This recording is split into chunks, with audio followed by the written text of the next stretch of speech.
Hey there, I'm your host, Ricky Shockley with MedSpa Magic Marketing, and this is the MedSpa Success Strategies podcast, where MedSpa and aesthetics practice owners come to discover strategies and tactics that help them better market and manage their practices so they can grow, improve profitability, and have greater impact for their teams, their patients, and their communities. Today's guest is Shannon Simmons, the founder of Fit for Profit. Since 2008, Shannon has been helping business owners build financially sound, sustainably profitable companies.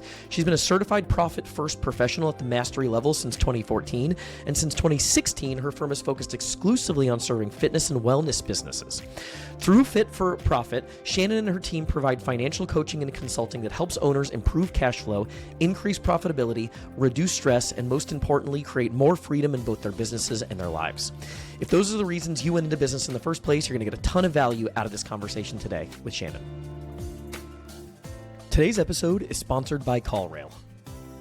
When a single call could mean thousands of dollars in revenue, you can't afford to be in the dark on your marketing attribution. Stop guessing and start optimizing with CallRail, the lead generation platform that helps you transform calls into consults. With CallRail, you'll know the exact keywords and campaigns that are driving your highest value clients. Answer and qualify calls 24/7, use AI to analyze client intent and to automate follow-up so your high-value leads don't slip away. Most importantly, CallRail's platform supports HIPAA compliance to ensure your client information remains safe and secure. It's time to stop the guesswork and start using real insights to inform your marketing strategy.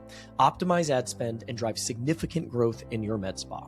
Try CallRail by starting a 14-day free trial at callrail.com/medspa-success. That's callrail.com/medspa-success. We've been using CallRail for over a decade in our agency. I think it's the best call reporting and attribution platform on the market. Shannon, thanks so much for coming on the podcast. We're excited to have you.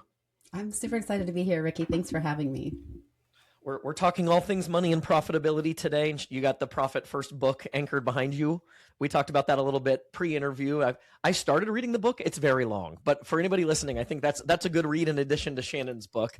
But we'll jump right in and we'll start talking about the book here a little bit. I scanned through it and we have some questions from the book. I think that'll be a good guide for our conversation. And one of the first things you mentioned in the book is, what does it mean to be fiscally fit in your business? You mentioned there are three core elements to being fiscally fit in your business. It's your clients are thriving, your team is thriving, and you feel successful as an owner. Could you talk a little bit about that framework and those three items? Yeah, I feel like as business owners, it's our responsibility kind of to balance that three-legged stool, right? Of all of our stakeholders, if you will. The clients, like they have to be getting the result that they're coming to you for. That in turn creates like raving fans, and they should be out telling other people about you, which helps you to become a successful business owner. Maybe a little different, less marketing if you have referrals coming in. Your team is an important stakeholder. They're the ones that are serving your clients in the most part. So you have to keep them happy and doing what they're doing. I view my job as a business owner to take care of my team, because the team then is taking care of the clients, right? And then the other leg of that stool is you as the business owner, thriving, being happy, enjoying what you're doing, being rewarded for what you're doing. Let's face it, your team is only going to do so much if they're not being rewarded for it. And so are you as a business owner. If you're not being compensated well for the work, you're going to burn out. And then nobody is receiving your benefits, the team and your clients, if you're not there to do the work. Yeah, that can be demoralizing for sure. And I know we talked about there are a lot of people in the space that like, hey, the business is thriving, their team's getting paid, but as owners, they're not necessarily profitable. And we'll get to this relationship with money question in a few minutes here. But yeah, that's going to create stress and you're not going to get the best out of yourself. And the good thing about all this stuff, though, is all of those things work in tandem, right? If our teams are happy, our clients are happy, and we're doing well, it's like all of those things feed the other things. So on that note, you mentioned, I think, scaling staff systems and things. So since a high quality team is so critical to the business, what is the single most important repeatable process to ensure that that's happening? For me, it's all about having a hiring process and knowing how you find the best people for your business, the best team members, and then can you repeat that every single time you need a new team member? So I'm all about hiring off of values and personality, right? Like I get it in med spas, there are some skills that some basic skills people have to have. But if they're not going to fit in with your culture, it doesn't matter what skills they bring to the table. If they're not going to fit into your client culture, it doesn't matter what skills. And so really figuring out what are those hiring metrics that you need to be basing your hiring decisions off of. That way it's a repeatable process every single time. What are some of the keys to, I know as a business owner for us, that is a challenge too, is a good hiring funnel. I know that can be complex. Everybody's got their own system, their own way. What are some key bullet points for you in terms of how you think about creating a successful, repeatable hiring funnel, and to filter for the right people, and to not spend as the owner, like your entire week or multiple weeks doing this stuff like manually necessarily? I don't know if there's any tricks or tips there. Yeah, I think one thing that I've learned recently in my own business is always be hiring. So you hear always be selling, always be marketing, right? Always be hiring, always be looking for those people who just stand out to you as that's a personality that I would love to work with, right? And where do you find those people? So I know where my people are hanging out, right? And I go to those places. I literally have a job post that I post every 2 to 3 months, whether we're hiring or not.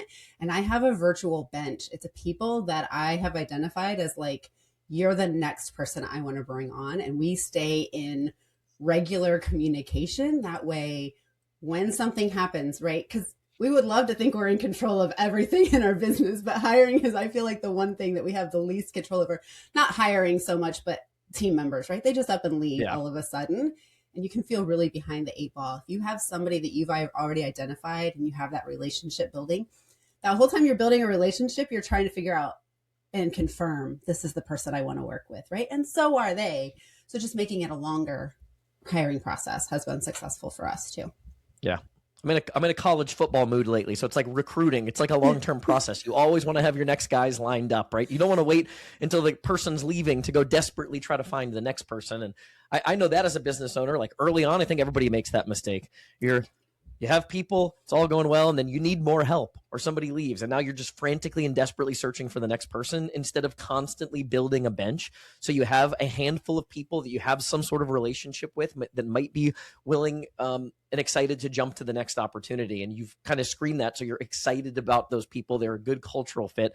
And I totally agree. Like hiring for the soft skills, like even for us, there's all sort of technical marketing skills, but I think the things that matter most are like alignment with core values, work ethic, attention to detail, attitude, energy. Like those things matter so much more than the technical things, because you can teach people the technical things. Those other things, by the time you're a full grown adult, either kind of have them or you don't. Yeah. Yep. Exactly. Cool. Okay. So shifting gears to this relationship with money. So the wealth relationship shift. You talk about, if you had to describe your relationship with money, would you describe it as like frustrating and stressful, or would it be something that energizes you? Like if money were a person, what does that relationship look like? Can you talk about the mindset shift that you think is necessary for people to just have a better overall relationship with the money in their business and profitability in general?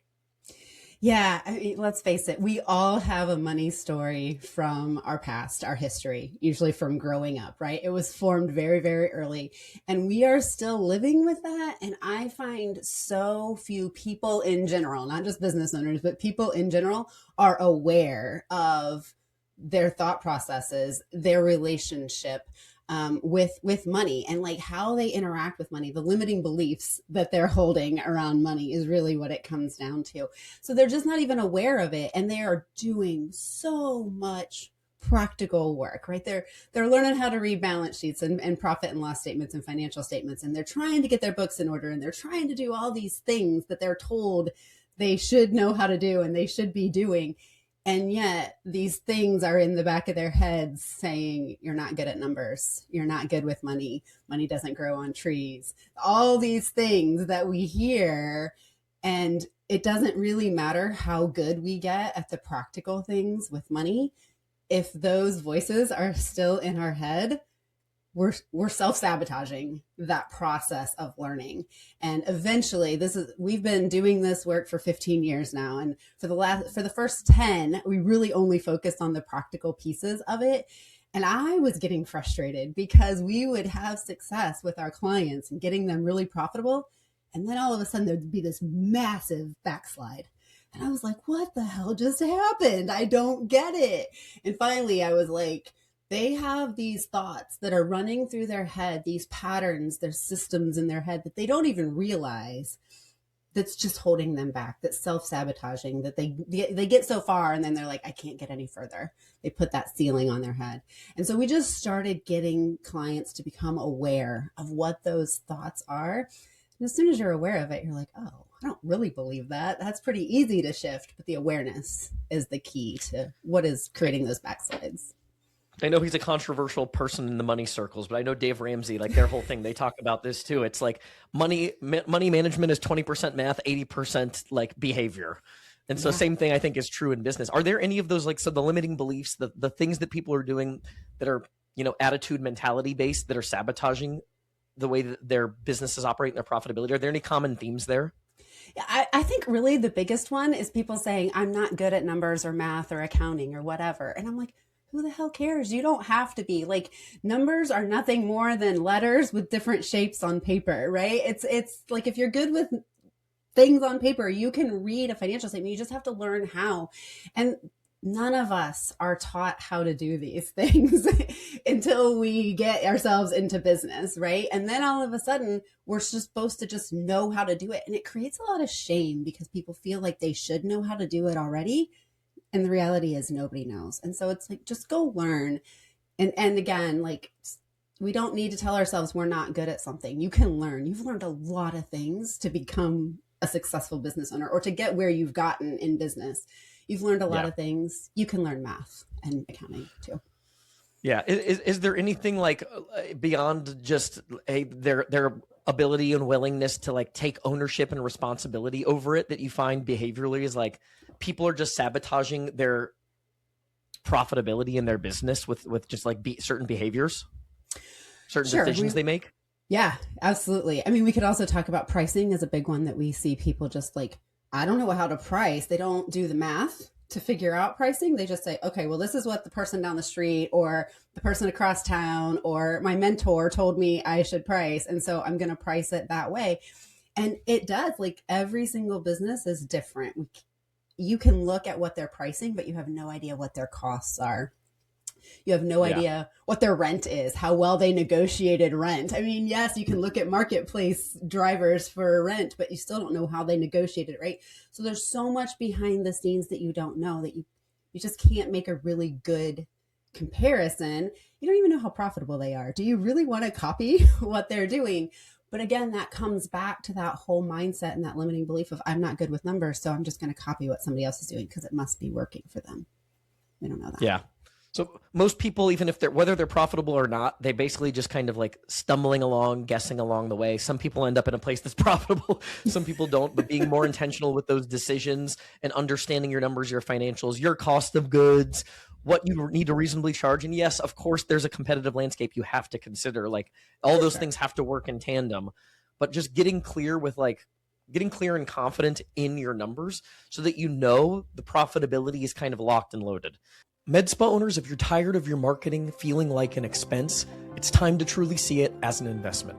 At Med Spa Magic, we specialize in driving predictable, massive growth for med spas. We've helped practices jump from $30K a month to $120K a month in a year and a half, and we've helped multi-location med spas at over $2 million in new patient revenue in just 18 months, directly attributed to ads. These aren't outliers, this is our expectation. We're HIPAA certified by Compliancy Group, rated a perfect 5 stars on Google. We provide a true consulting and strategic layer, not just button pushing. So if your med spa is ready to consistently invest $6,000 or more in proven marketing solutions, you want a transformative look at the exact frameworks, ads, and offers that we use for our clients, schedule a complimentary 1-hour consultation with me at medspamagicmarketing.com. That's medspamagicmarketing.com. I know this isn't like specifically mentioned in the book necessarily. Well, I guess it is referenced, but like the profit first mentality, we've talked about this a little bit in other episodes.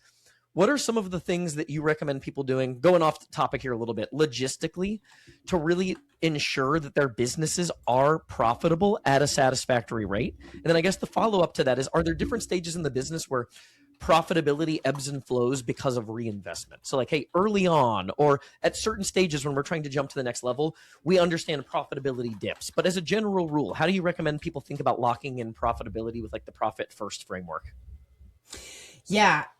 Yeah, it absolutely ebbs and flows as you're reinvesting in the business. I would say general rule is like we love the profit first system for setting up cash management in your business, right? That pay yourself first mentality, making sure that your business is profitable. Again, like we have targets that we're going to create for every single business as far as how profitable you are. And we baby step it. Like I'm all about sustainable financial habits. You're not going to go from break even to 30% profitability in a year, probably. Like it's going to take you time to get there, but we can sustainably get there with small tweaks in your business. The first one is setting up those bank accounts to get you in the habit of paying yourself and creating that profitability. The first time you have a profit account, you're probably only going to be allocating 1% to that profit account. That's how small we start. We're going to start bigger with other areas like paying yourself. The target would be to get that anywhere from 5 to 15%. And then if you're all of a sudden like, I want a second location or a third location, and I'm already at 15% profitability, we may back that back down to 5%. Still profitable, right? We're not going to go to 0% profit, but we're going to back that down maybe to 5% so that you can use that 10% to reinvest in that next location. And then rebuild. For those of you who aren't doing some version of this with your banking, like we've done it, it's so much easier than just feeling like, okay, I've got this big pile of money and like mentally I kind of understand that it covers this, this, and this, and this. If you're actually using those systems to make sure that those things are locked and loaded, like, hey, we got conferences coming up or additional training. Maybe that's going in like some sort of a sinking fund. And this is our operating expense account that funds payroll and all the purchases we have to make in the business. But then part of that earmark is at the beginning or end, whatever the cadence is, end of the week, beginning of the week. Do you have a cadence you recommend people do this and check on this? We usually work with each client to determine what the best cadence is going to be. A lot of people already have things like payroll cadence set up in their business, and that's pretty hard to change. And so we usually work with that cadence. So if payroll is twice a month, then doing your allocations twice a month. If it's every other week, doing it every other week. Weekly too would work. Yeah. Yeah. And it's like the Parkinson's law concept. And I think so many businesses that like on the surface, they look successful. They've got good revenue numbers, but maybe there's stress with money behind the scenes and owners aren't taking home a paycheck. It's because you haven't locked this. If you lock your profitability, or at least like you said, Shannon, your pay. As the owner, pay yourself your owner's salary, at least first and foremost. And then whatever's left over is now the money that you have to run the business. If you treat every dollar coming in like this is the money I have to run the business and you come last, then by nature, you're going to continue to come last. And that's going to be a perpetual cycle that's hard to break. And I think just switching the order forces you to control cost, right? That's like the essential thing is we're force functioning the cost control. Yeah. I like to tell people, I know you can run your business off of less money this month. You know how? Because last month or a year ago, you were doing that. You had less revenue. Yeah. Most businesses are constantly growing at some level, even if it's only a 1% growth, right? That means you had a little bit less last month and you made it work. And exactly like you said, Ricky, Parkinson's law says that every time you increase revenue, your expenses will increase if you're not paying attention to it. And so that's exactly what we do. We just take that money right off the top and kind of force you to run your business off of the revenue you had 6 months ago instead of what you have today. Do you find that people that are kind of going down that slippery slope of like expenses are getting away from them? Are there a couple big categories where it's sort of out of whack, or is it death by a thousand cuts? Like they spent a little too much here, they added a subscription, they added a soft. What does that generally look like? Yeah, that's a good question. It kind of does depend on the business owner. I would say usually there's a couple big categories that we look at first. Payroll and marketing tend to be the two. Like people just think if I put more into marketing, I will get more results. And I am not saying don't market. You absolutely need to be marketing, but you also need to be getting a return on the investment of marketing. And if you're not measuring that return on investment, stop marketing until you figure that out, right? It's like 100% agree. Gotta figure that out. So those are the two big ones. But then, yeah, I mean, we see people all the time who have subscriptions for the same basic, services, right? And I'm like, why are you paying for two calendar services, for example. Well, one's Yeah. better than the other. Okay, well then like let's get rid of Cancel the it. other one.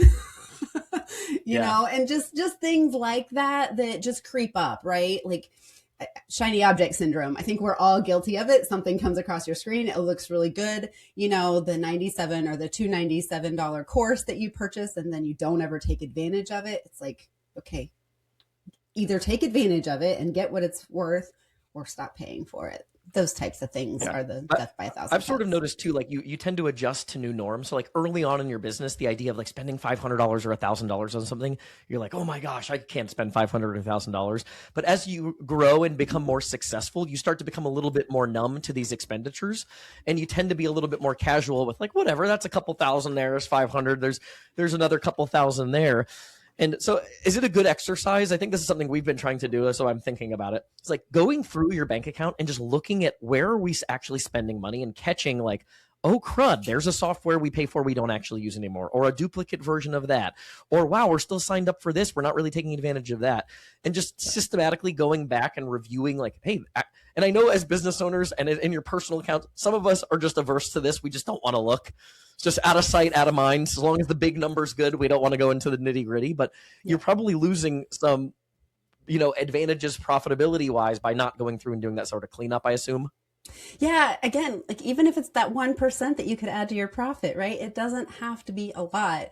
But I'm also going to go back to that mindset and the relationship that we have with money, because this is one of the things we see. People are so afraid or so full of shame around it that it's easier to just bury your head in the sand and not look at it. So you just don't pay attention to the expenses. One of the exercises we do with our clients every 3 months is pull up your last 3 months bank statements and just go through them. And do you know what every single expense on there is? Because so invariably somebody will come to me and they'll be like, I don't know what I paid ABC company for. And I'm like, that's a problem. Go figure it out. Because if you don't know, you're probably not using it. And sometimes they are. Sometimes, ABC company is actually 123 company. And they're like, oh yeah, I do know what that is now that I know who it is. But most of the time they're just not using it. And it happens on the regular. So it really is something we recommend you do every 3 months. Just quick glance through your bank statements. Do you know who everybody is? Yeah. Quarterly recurring calendar event. So you don't go at the end of the year with your bookkeeper and feel sick to your stomach that you found out you're paying for 9 things you didn't know you're paying for. Exactly. In the book, you also talk about why profit matters. And it's not just a greed mechanism, right? We're not just trying to be profitable so we can collect a bunch of money, but it does things that make our business sustainable. Could you just talk about a little bit why profit matters, like why we should care about being profitable? Yeah, it goes back to that three-legged stool that we talked about at the beginning, right? If you're not profitable, you can't pay your team well. They won't take care of your clients well. Even bigger picture than that, if you're not profitable, how long can you literally be in business and running at a deficit? Eventually, you're just not going to even be able to cash flow the debt payments if that's the case. And then you go out of business and then you can't even serve your clients. So yeah, I have people say to me all the time, well, profit can't be first. I want to serve my clients first. And I'm like, you can't serve your clients forever if you're not profitable. I want you to be able to serve your clients as long as you want to be in business. And that means you have to be profitable in order to do it. Yeah. And you've got wiggle room. You're not going to be stressed. You can, like you said, like you hit a road bump, you still have money to invest in your team, to invest in training, to make the office experience nicer, to add additional services. Like all of that is reliant on profit. So like, if you have some sort of grandiose vision that you're running like a nonprofit charity in your med spa, you're probably doing a disservice to not only yourself, but your team and your patients. Because like we talked about, profitability is something that is really beneficial for everybody involved. It makes the patient experience better, gives your team more opportunities, and you get rewarded for the risk you take as an owner. The key number 2 you have in the book is maximizing profit and cash flow. I think you have 5 strategies in there, 5 high impact strategies. Could you, I guess, give us some key points on strategies to maximize profit and cash flow in the business? Yeah. I mean, I think first of all, like pricing I think that's where we see people just, they get scared, right? That profit, or that if they're going to price themselves out of the market, right? And they're not going to be able to serve the people that they want to serve. And so that's one of the big ones that we see a lot of times. And then, like we talked about, just not looking at their expenses on a regular basis. That's a big one that we see. Not and not having a system for managing their money, right? Like we've talked about profit first. So that's another one that we talk about frequently with our clients. And really just like having an alignment between your values and your money. We've talked about, a little bit of values when we were talking about hiring and things like that. I mean, that's another one that we really talk a lot about with our clients, just because when your money is aligned with your values, you want to talk about running a not-for-profit in your business. When your money is aligned with your values, you can do things like make donations to charities, like give away some services in your business. If you have a heart for giving to people who maybe can't afford your services, you can do that when your money is aligned with your service or your values, and you have built in that profitability. Right. And so that's a huge one that we talk about a lot with our people, is like, what are your values and how is your money supporting your values? And that just brings a huge amount of peace to people as well, when they know that everything is aligned and everything's flowing in the right direction towards those goals that they've set for themselves and their business. Hey there, wanted to briefly interrupt the episode to make a quick ask. If you're a podcast listener, it would mean the world to us if you'd leave a review for the podcast, whether that's on iTunes or Spotify. It's something I hadn't really remembered or thought of asking for, but it does help us show up more frequently so that we can reach more people with the information that we're providing. So it would mean the world to us if you'd leave a review on iTunes or Spotify, if you're listening on audio. If you're watching on YouTube, make sure to hit the subscribe button so you're in the loop for future videos and you don't miss any of the content that we're putting out. Rewinding a little bit, I know we didn't go over the term, but we went over the concept. The idea of an embodied CFO versus a bookkeeper. Yeah. I guess, can we talk a little bit about that concept and who should wear that hat? Is it the owner that wears that hat, or who in the business wears that hat, and does that change based on stage? Yeah, I mean, who in the business wears that hat is a question that's different for an answer that's different for every single business, because it absolutely changes based on stage. A bookkeeper is somebody who is recording what has happened already in your business. That's it. They're just looking historically at what is happening in your business. Somebody needs to be making sure that all of the decisions are aligned with where the business is going and looking forward at what is going to happen in the future with money in your business. That is a CFO role. I believe that just like every business owner wears multiple hats, the CFO role is one that every owner will need to embody at some point in their business. If you don't have money to hire a CFO or a fractional CFO, somebody needs to be doing it. It's going to be the business owner.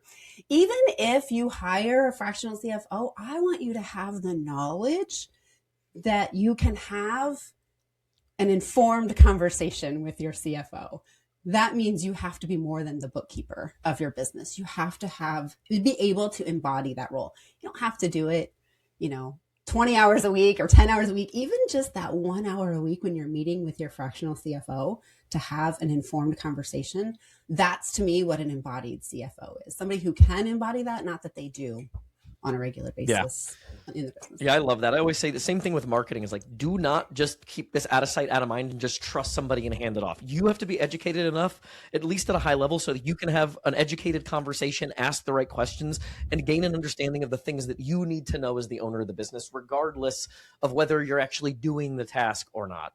Yeah, I love that. One of the last things here was, and this comes up a lot, is med spas have some of these, like they've got product costs, they've got labor costs, a lot of these recurring costs that are regular in their businesses. But a lot of people also deal with these big expenses, right? I'm bringing on a new service. I'm buying a new laser. I'm bringing on debt. So I guess a couple questions on this. One, you talked a little bit about the decision-making process that people should go through when they're making these big decisions. Could we talk a little bit about that? What is that decision-making process? What should people be keeping in mind when they make these big financial decisions in their businesses? Yeah.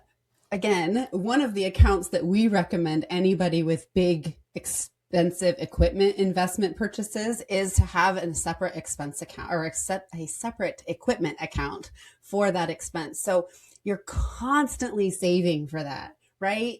Even if it's just 1 or 2%, even if that means all you can do is put the down payment down and you have to finance the rest of it, great, fine. That's part of the decision-making process. Can you cash flow the debt payments then, right? But if you're able to put something on as a down payment, that's just going to decrease the amount that you have to finance. So first and foremost, I would say every med spa needs that equipment expense account. Just make it a habit to be investing in that, to be saving for that, right? And then being able to project, like, how much is this going to increase my revenue?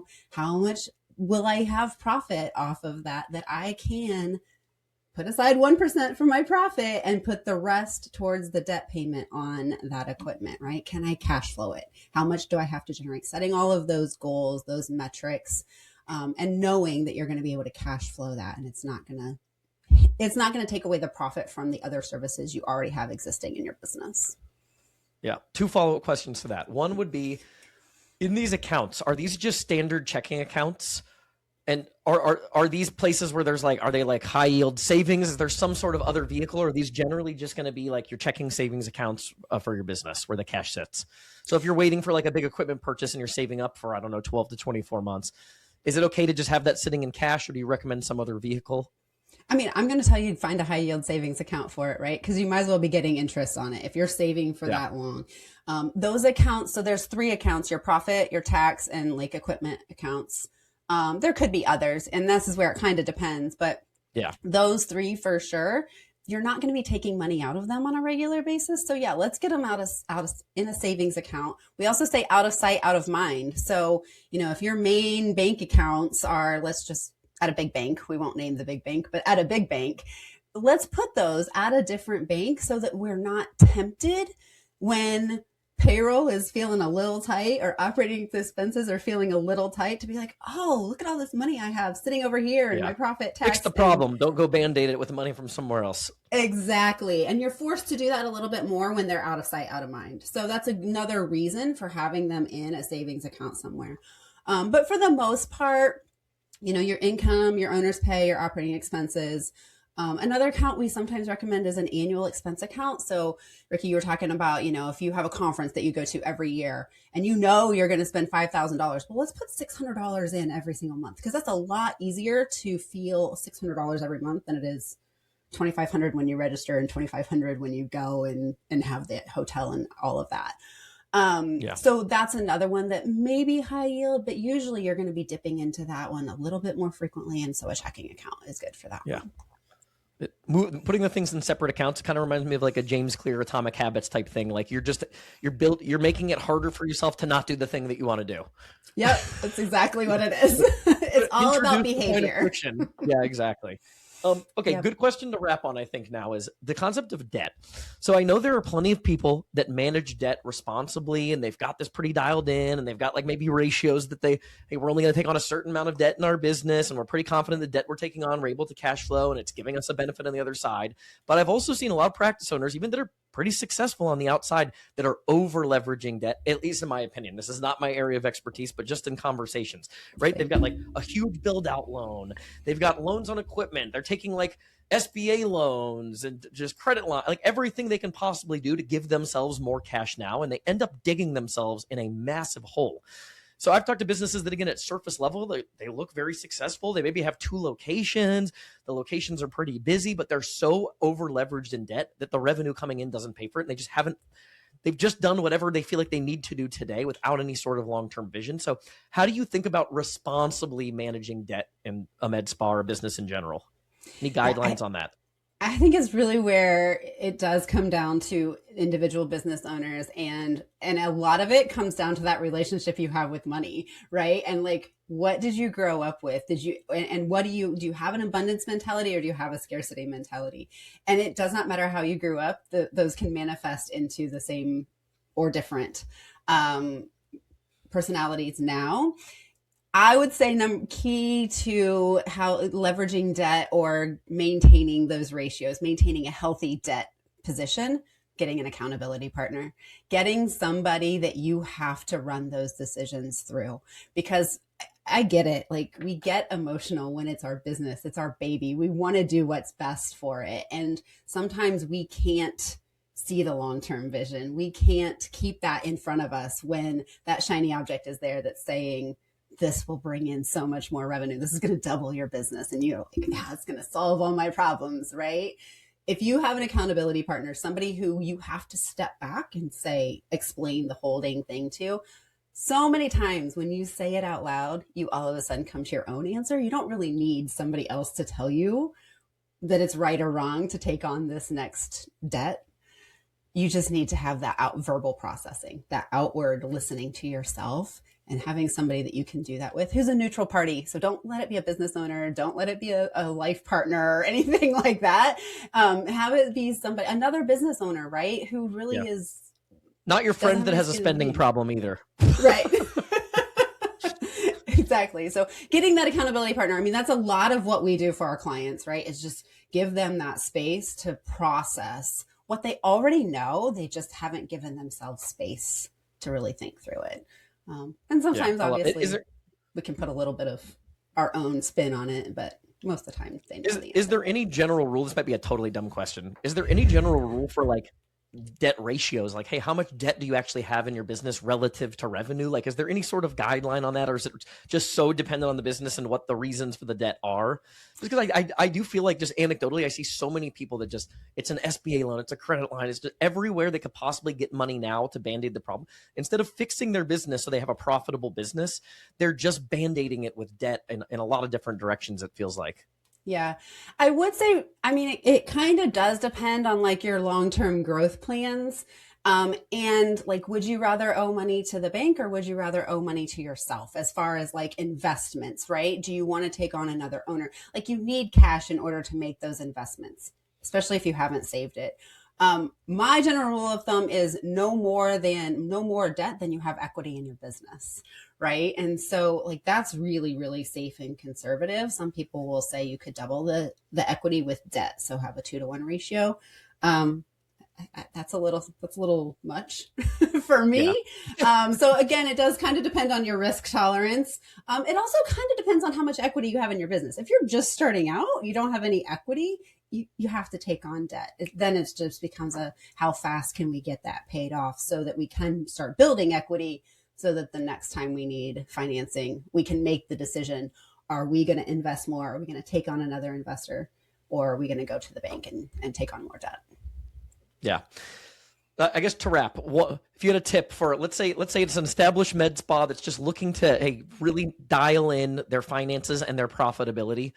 It probably is going to be one of the things we already talked about, but if you had to pick the one biggest thing to make that shift and to feel more confident in the way you're managing your money and your profitability in your business, what is that one thing? One thing, go start one new bank account and take 1% of every deposit that you get into your business and put it into that profit bank account. Super small habit, but it starts to gain traction. You start to get results, and then you're like, oh, if I can do that, I can probably do more, and it builds from there. Well, Shannon, thank you so much for coming on. It was a great episode. Where can people learn more about you? What do you do for your clients? I guess, first of all, what are the options people have if they want to work with you? And we'll make sure everything's included in the show notes in terms of if they want to work with you or the additional resources you have available. Awesome. Thanks, Ricky. It was great to be here. So the name of the company is Fit for Profit. We did put together a special link just for your listeners. So at fitforprofit.com/medspa success. There's a success kit there. There's an assessment, a guide, and a training. So you can get all three of those at that one link. We offer fractional CFO work. We offer profit first implementation. So sometimes those are the same, sometimes they're different.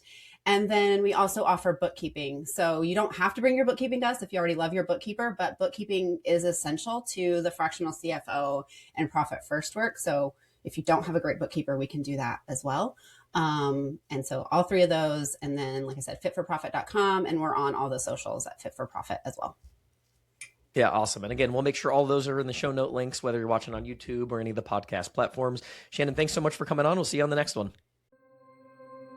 Thanks, everyone, for tuning in. This podcast is a production of Med Spa Magic Marketing. If your med spa or aesthetic practice is in need of digital marketing services, help with advertising on Facebook, Instagram, Google, lead generation, and booking more appointments, please visit medspamagicmarketing.com.